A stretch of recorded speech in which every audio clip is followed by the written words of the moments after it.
গাড়িটা রাখছিলাম পার্কিংয়ে, এখানে কেবেলটা পাকাইছিল। এটা পাকাইতে পাকাইতে কেবেলটা ছিঁড়ে ফেলাই দিয়েছিল। এই যে কেবেলটা, এই কেবেলটা ছিঁড়ে গেছে, এটা মাথার থেকে ছিঁড়ে আসছে এখানে। এটা এখন ঠিক করার জন্য এখানে নিয়ে আসিছি। এটা এখন ঠিক করার জন্য এখানে মুন্না ভাইয়ের কাছে নিয়ে আসিছি। এটা ঠিক করবেন উনি।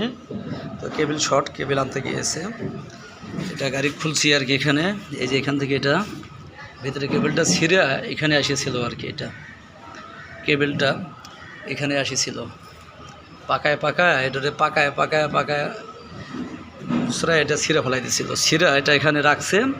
পরে এটা খুলছি, দেখতেছি সকালবেলা গাড়িটি স্টার্ট হচ্ছে না। আমার গাড়িটা যখন স্টার্ট হচ্ছে না তখন দেখতেছি যে এই অবস্থা। পরে ততক্ষণে কি মিস্ত্রির খবর দিলাম, মিস্ত্রি আসলো, দেখলো যে এটা ভাই নিয়ে আসেন, ঠিক করে দিয়েছি। এখন কেবেলের জন্য গেছে, কেবেলটা লাগাইলে তারপরে হয়তো বা আমি আবার এটা চালাইতে পারবো। আর এর কেবেলটার জন্য। কিন্তু তার মধ্যে আর একটা কথা, যে এই নাটটা হলো খুলছিল না এই চাপার থেকে। এই চাপার যে নাটটা ছিল, এই নাটটা চাপার থেকে খুলছিল না। এটাকে খুলতে খুব কষ্ট করা লাগছে। এটা খুলছিল না এই চাপার এই নাটটা। এটা এখানে ছিল, এটা ছিল এখানে। এটা না খোলার কারণে আর বহুত সময় লাগছে এটা খুলতে।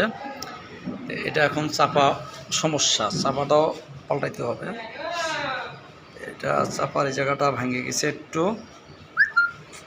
ইনশাল্লাহ ঠিক হয়ে যাবে, একটু সময় লাগবে আর কি। তো অবশ্যই সকল ভাইদেরকে জানাচ্ছি, আপনারা যারা গাড়ি যেখানে রাখেন সাবধানে রাখেন। আমাদের দেশে মানুষ অমানুষ হয়ে গেছে এখন।